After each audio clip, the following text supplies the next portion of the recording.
முதல்ல இங்கே இருக்கிற பெற்றோர்கள் டெய்லி உங்கள் குழந்தைங்கிட்ட பேசுங்க. எத்தனை பேரண்ட்ஸ் ஸ்கூல் முடித்து குழந்தைங்க வந்தோன்னே பேசுகிறீங்க? கை தூக்குங்க. நீங்கள் தனியாக பேசுகிறதில்ல. அந்த அக்கா பக்கத்தில் ஒரு அக்காவை சொல்லுது, கையை தூக்கு எல்லாம் திட்டுவான் அவன் அப்படிங்குது. நான் கவனிச்சுக்கிட்டு இருக்கேன். பாத்திமா பிவி அக்கா, அந்த அக்கா மனசாட்சிக்கு விரோதம் இல்லாமல் அமைதியாக இருக்குது, நாம் பேசுறதில்லன்னு. அந்த அக்காவை நீ தூண்டி விட்றேன்க்கா. யாரும் பேசுறதில்ல. இவ்வளோ பேர் வந்திருக்கீங்க, ஒரு 100 பேர் கூட கை தூக்கி இருக்க மாட்டீங்க. குழந்தைங்கிட்ட பேசுறதே இல்லை. அவன் எங்கே போகிறான், என்ன வரான், என்ன பண்ணுறான், அந்த பொண்ணு ஒன்றும் தெரியறதில்லை. அவங்க ஃப்ரெண்ட்ஸ் யார், அவங்க ஃப்ரெண்ட்ஸ்லாம் நல்ல ஃப்ரெண்ட்ஸா, நல்ல ஹேபிட்ஸ் இருக்கிற ஃப்ரெண்ட்ஸா, எதுவுமே தெரியாது.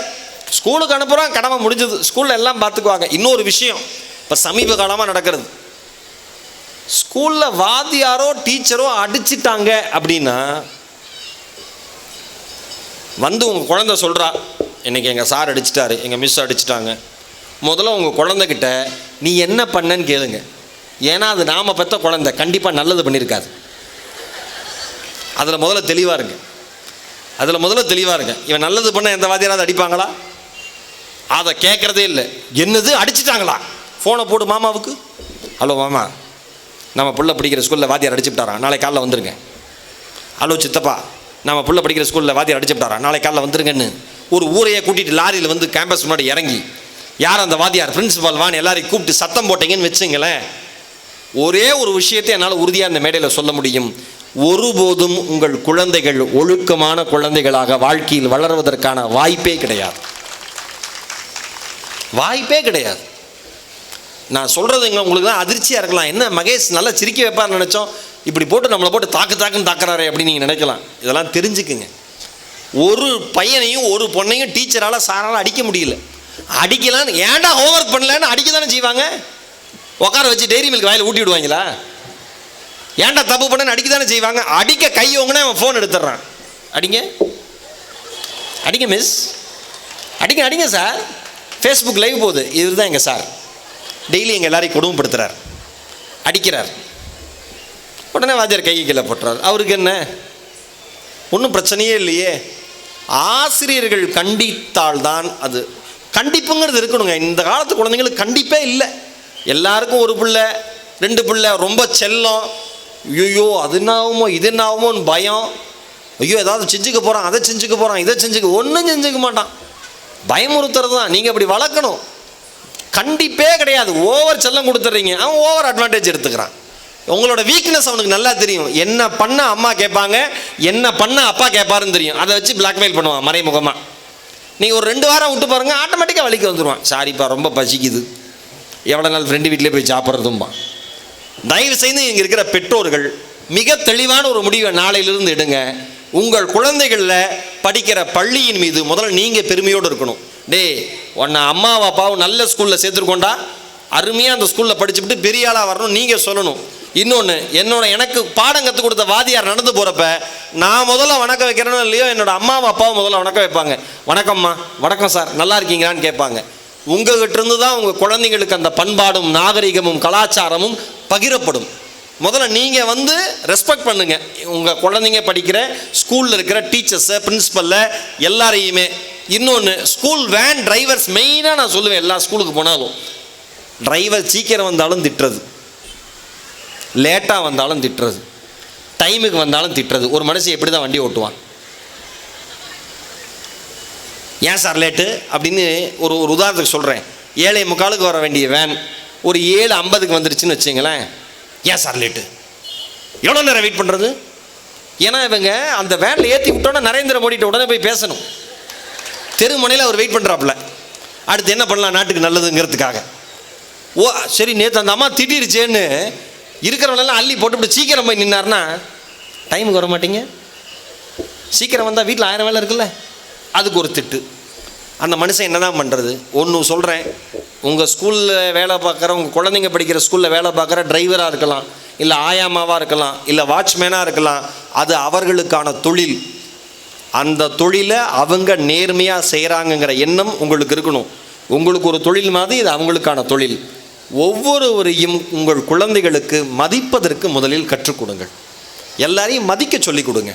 டெசிக்னேஷனை வச்சு யாரையுமே நீங்கள் வந்து மரியாதை கொடுக்க, பிரின்சிபால்னா தான் மரியாதை கொடுக்கணும், ஒரு ஸ்கூல் வாட்ச்மேனுக்கு மரியாதை கொடுக்கக்கூடாதுன்னு நினைக்காதீங்க. உங்கள் பள்ளி, உங்கள் குழந்தைங்க படிக்கிற பள்ளியினுடைய ஸ்கூல் வாட்ச்மேனோட பேர் எத்தனை பேருக்கு தெரிஞ்சிருக்கும்? யாருக்காவது தெரியுமா? ஒருத்தருக்கு கூட தெரியாது. இதுதான் ஒரு மனிதன் சக மனிதனுக்கு தருகிற அதிகபட்ச மரியாதை. எவ்வளோ பெரிய மோசம் நினச்சி பாருங்க. தினமும் உங்கள் குழந்தைங்க ஸ்கூலுக்குள்ளே வருதா இல்லை ஸ்கூல் டைமில் கேட்டை விட்டு வெளியில் போகிறதான்னு பார்க்குறதே அந்த வாட்ச்மேன் தான். அவரோட பேர் நமக்கு தெரியாது. நாளையிலேருந்து ஒரு பழக்கத்தை வச்சுங்களேன். இங்கே இருக்கிற பெற்றோர்கள்லாம் உங்கள் குழந்தைங்களை ஸ்கூலுக்கு கொண்டு விடுறப்ப வாட்ச்மேன் இருக்கார்ல, சார் குட் மார்னிங்னு ஒரே ஒரு வார்த்தை சொல்லுங்கள். அந்த மனிதனுக்கு நீங்கள் தருகிற ஆஸ்கர் விருது அதுவாகத்தான் இருக்கும், வேறு எதுவுமே இருக்காது. முதல்ல உங்கள் குழந்தைங்களுக்கு நல்ல பழக்கத்தை சொல்லிக் கொடுங்க. படிப்பு, ஒழுக்கம் எல்லாமே ஸ்கூலில் சொல்லி கொடுத்துருவாங்க. ஒரு நல்ல பழக்க வழக்கம், ஒரு மனுஷனா மதிக்கிற மரியாதையை பெற்றோர்களாகி நீங்கள் தான் சொல்லித்தர வேண்டும். இங்கே இருக்கிற அடுத்த ஸ்டூடெண்ட்ஸ்க்கு வரேன். பரவாயில்ல, நல்ல கடையில் வாங்கியிருப்பாங்க போல இருக்கு பட்டாசு. சில இந்த பட்டாசு சத்தம் கேட்டாலே எனக்கு ஒரு ஜோக்கு ஞாபகத்துக்கு வரும். எங்கள் வீட்டு பக்கத்தில் ஒருத்தர் இந்த தீபாவளி டைமில் ரொம்ப நேரமாக பற்ற வச்சுக்கிட்டே இருந்தாப்புல, சங்கு சக்கரம் சுத்தவே இல்லை. உடனே பொண்டாட்டி பார்த்து கோவமாக சொன்னாப்புல, என்னடி பட்டாசு வாங்கியிருக்க, சங்கு சக்கரம் சுத்தவே இல்லை அப்படின்னாப்புல. அந்த அம்மா சொல்லிச்சு, கண்ணாடியை பொடியா நீ வச்சிருக்கிறது முறுக்குன்னுச்சு. முறுக்கை வச்சுக்கிட்டு 2 மணி நேரமாக பற்ற வச்சுக்கிட்டு இருக்கான், எப்படி சுத்தம்?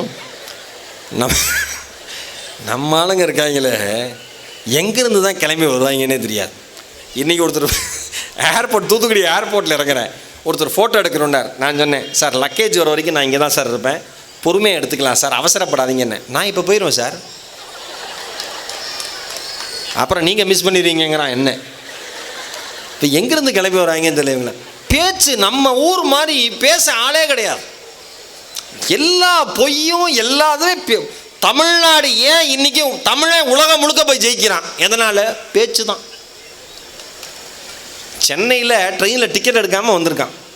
நான் சென்ட்ரல் ஸ்டேஷனில் இறங்குறேன், என் கூட வந்தவன் டிக்கெட் எடுத்துகிட்டு போன, நாம் பயந்து போவோம் டிக்கெட் இருக்கா இல்லையான்னு பார்த்து. என்றைக்குமே பாருங்கள், டிக்கெட் எடுக்காதவன் தைரியமாக வருவான். ஏன்னா அவனுக்கு 2 முடிவு உறுதியாக தெரியும், ஒன்றா மாட்ட மாட்டோம் இல்லை மாட்டுவோன்னு தெரியும். நாம் தான் எடுத்து வச்சுக்கிட்டு மிஸ் பண்ணிட்டோமா, மிஸ் பண்ணலையா, என்ன ஆச்சோ, எங்கே வச்சுருக்கோம், பர்ஸில் இருக்கா, பேக்கில் இருக்கா, என்னன்னு தெரியலையேன்னு குழப்பத்திலே இருப்போம். பிடிச்சி விட்டார் அவர், செக்கிங் இன்ஸ்பெக்டர் பிடிச்சி விட்டார். டிக்கெட் எங்கன்னு கேட்டார், எடுக்கல. ஓ, அப்போ திருட்ரெயில் ஏரியா வந்த, திருட்ரெயில் ஏறி வந்திருக்க அப்படின்னோன்னா அவன் பிளேட்டை திருப்பி போட்டான். திருட்ரெயிலா? நான் கவர்மெண்ட் ரயில் தானே சார் நினச்சேன்ட்டான். அவருக்கு குழப்பம், நாம் கரெக்டாக பேசுகிறோமா இவன் கரெக்டாக பேசுகிறானா அப்படின்னு. என்னமா பேசுகிறாங்க. அதனால நான் ஸ்கூலில் வேலை பார்த்தேன் வாத்தியாரா. சார் சொன்னார், ராபர்ட் சார், என்னோட ப்ரொஃபைல்னு. நான் பிலிட் தமிழ், புலவர் பட்டய தமிழ் மயிலாடுதுறை தருமபுரம் ஆதீனம் கலைக்கல்லூரியில் படித்தேன். அப்புறம் MA MPhil Tamil Trichy Bishop Heber கல்லூரியில் படித்தேன். PG diploma journalism and mass communication Madurai Kamarajar பல்கலைக்கழகத்தில் படித்தேன். எம்ஏ லிங்குவிஸ்டிக்ஸ் மொழியியல் சார்ந்த படிப்பு பாரதியார் பல்கலைக்கழகத்தில் படித்தேன். என்னுடைய முனைவர் பட்ட ஆய்வு திருச்சி ஜமால் முகமது கல்லூரி. சைக்காலஜியில் எனக்கு பெரிய ஆர்வம் உண்டு, அதனால் உளவியல் சம்மந்தமான நூல்கள் நிறையா படிச்சிருக்கேன். படித்து தான் எழுதலை. இதனுடைய ப்ரொஃபைல். இதிலெல்லாம் நாம் ஜெயிக்கவே முடியாது. நாம் பேசுகிற வார்த்தையிலையும் பழகிற பண்பில் மட்டும்தான் ஒரு மனுஷனாக நம்மளால் ஜெயிக்க முடியும். வேறு எதுலேயுமே நம்மளால் ஜெயிக்க முடியாது. பேச்சுக்காக சொல்கிறேன். எல்லாருமே நான் அந்த வாத்தியாரை வேலை பார்த்தேன் கொஞ்ச நாள். எம்ஏ தமிழ் படித்து முடிச்சுட்டு இந்த பசங்கள்லாம் இங்கே நிற்கிறாங்க, நம்ம ஸ்கூல் பசங்கள்லாம். உலகத்தில் எவ்வளோ பெரிய காலேஜ் ஸ்டூடெண்ட்ஸுக்கு வேணால் பாடம் நடத்திடலாம். இந்த 6ஆவதுலேருந்து 8ஆவது இல்லை 4ஆவதுலேருந்து 8ஆவது படிக்கிறான் பாருங்க, அவன்லாம் யமனை பலகாரம் பண்ணி சாப்பிட்ருவான். எவ்வளோ ஸ்மார்ட்டாக இருப்பாங்கிறீங்க. இங்கே ஸ்டூடெண்ட்ஸ் ஏப்பா, ஸ்டூடெண்ட்ஸ்லாம் ஒரு சவுண்ட் கொடுங்க. Very good. எப்பா இங்கே இப்போ எப்பயுமே நல்லா படித்தவன் பயத்திலே எக்ஸாம் ஹாலில் இருப்பான். படித்ததெல்லாம் வரணும், ப்ரேயர் பண்ணிக்கிட்டு கும்பிட்டுக்கிட்டு ஏதாவது மிஸ் பண்ணியிருக்கோமா அப்படிங்கிற கவலையில் படித்தவன் இருப்பான். எல்லாத்தையும் மிஸ் பண்ணிட்டோங்கிற தைரியத்தில் படிக்காதவன் இருப்பான். அவன் கவலையே கிடையாது. ஏன்னா அதில் 2வது கேட்டகரி நான்லாம். அதனால் நான் எல்லாம் படித்தேன். பார்த்தீங்கன்னா அப்படி என்றைக்குமே ஒருத்தன் எக்ஸாம் ஹாலில் அடிஷ்னல் ஷீட்டு எவன் அதிகமாக வாங்கலையோ அவன் தான் ஃபஸ்ட்டு மார்க் வாங்க போகிறான்னு அர்த்தம். ஏன்னா அவனுக்கு எழுதுறதுக்கு ஆன்சர் இவ்வளோ தான் இருக்கும். ஆன்சர் எழுதி முடிச்சிட்டானா அதுக்கு மேலே எழுதுறதுக்கு ஒன்றும் இல்லை. ஆனால் படிக்காத எங்களை மாதிரி பசங்க இருக்காங்களே, அவங்க எழுதுறது தான் ஆன்சர். படித்தவன் எழுதிட்டு நம்மளை பார்ப்பான். என் ஃப்ரெண்டு எழுதிக்கிட்டு இருந்தான் எக்ஸாம், என்னை பார்த்தான், என்னடா எழுதிக்கிட்டே இருக்கேன்னா.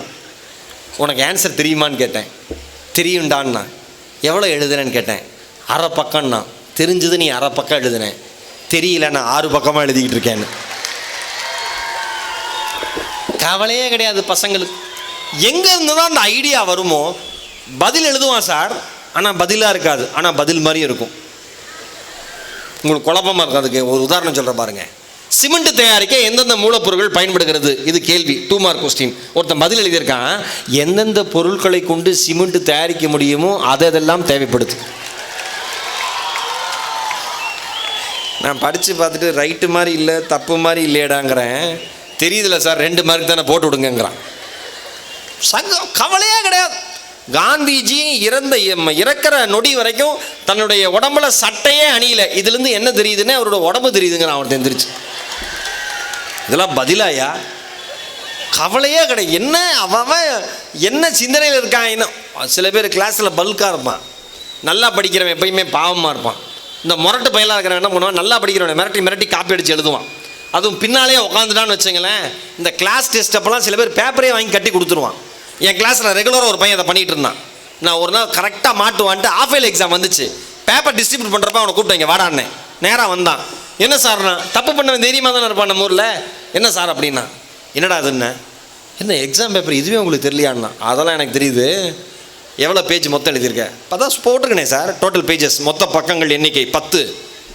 ஓகே, 5 பேஜ் நீ எழுதியிருக்க எனக்கு தெரியும். இன்னொரு 5 பேஜ் எவனோ எழுதியிருக்கேன், அதை கட்டி கொடுத்துருக்கேன். என்னடா நடக்குதுன்னு. அவன் அப்படியே என் பக்கம் பிளேட்டை திருப்பிட்டான். நானும் அதே தான் சார் கேட்குறேன். 10 பக்கம் நான் எழுதுனல சார், 5 பக்கம் நான் எழுதுனது இருக்குது, அடுத்த 5 பக்கம் நான் எழுதுனது எங்கன்னா. இப்போ நான் கன்ஃபியூஸ் ஆகிட்டேன். என்னடா சொல்கிறேன் அப்படின்னு. மொத்த பக்கங்கள் இன்றைக்கி 10 தானே சார். ஏன் சார் ஒரு பேப்பரை கூட ஒழுங்காக திருத்த முடியாது அவங்களாலன்னா. அப்புறம் அவனை உட்கார வச்சு பேசி 85 மார்க் கேட்டான், போட்டு விட்டேன். வழக்கமாக 40 தான் வாங்குவான், 85 அதிகமாக இருக்குன்னு. பரவாயில்ல, இந்த ஒரு எக்ஸாமில் படித்தேன் நினச்சேங்க போடுங்கிறான். டீலிங்லாம் பேசுவானுங்க பசங்க. வாட்ச்பாய் குறிப்பு வரைக, வாட்ச்பாய் இது நல்ல பாய், 5 அடி நீளமும் 6 அடி அகலமும் உடைய பாய், இதை மடக்கலாம் சுருட்டலாம் தண்ணியில் போட்டு கூட அலசலாம், ஒன்றுமே ஆகாத தரமான பாய் வாட்ச்பாய். எழுது. கஸ்தூரிபாய் குறிப்பு வரைக, இது வாட்ச்பாய் கம்பெனியில் தயாரிக்கப்படும் மற்றும் ஒரு பாய், ஏழைகள் கூட வாங்கி பயன்படுத்தலாம், சமுதாய அக்கறை வேற. ஒருத்தர் எழுதியிருந்தான் கஸ்தூரி பாய். கேள்வியே தவறுன்னா. ஏண்டான்னு கேட்டேன். கஸ்தூரி பாய் இல்லை, கேர்ள். இவனுக்குன்னு தனியாக. நான் தமிழ் வாத்தியாரா, சில கேள்வி கேட்டுவிட்டு பதிலுக்கு நான்லாம் ஹார்ட் அட்டாக் வந்திருக்கு எனக்கெல்லாம். செய்வினை குறிப்பு வரைக. ஒருத்தன் எழுதியிருக்கேன் செய்வினை. செய்வினை என்பது நமக்கு பிடிக்காத யாரோ ஒருவர் நம் வீடு விளங்காமல் போக வேண்டும் என்று ஒரு மந்திரவாதியை கூட்டிக் கொண்டு வந்து எலுமிச்சம்பழத்தை என் வீட்டு மேலே வைப்பது. அதுக்கு எக்ஸாம்பிள் எழுதுனா பாருங்க, அதான் அல்டிமேட். உதாரணம், என் சித்தப்பா என் குடும்பத்திற்கு செய்தது. சரி, செயற்பாட்டு வினை குறிப்பு வரைக. அதுக்கு அவ்வாறு வைக்கப்பட்ட எலுமிச்சம்பழத்தை இன்னொரு மந்திரவாதியை கூட்டிக் கொண்டு வந்து எடுத்து வைத்தவன் வீட்டு வாசலுக்கு அடியில் புதைத்து வைப்பது. இது செயற்பாட்டு வினை. உதாரணம், என் சித்தப்பா குடும்பத்திற்கு நாங்கள் திருப்பி செய்தது. இதை படிச்சுவிட்டு எல்லாம் ஏன் வேணான்னு நினச்சேன் நான். கவலையே இல்லை.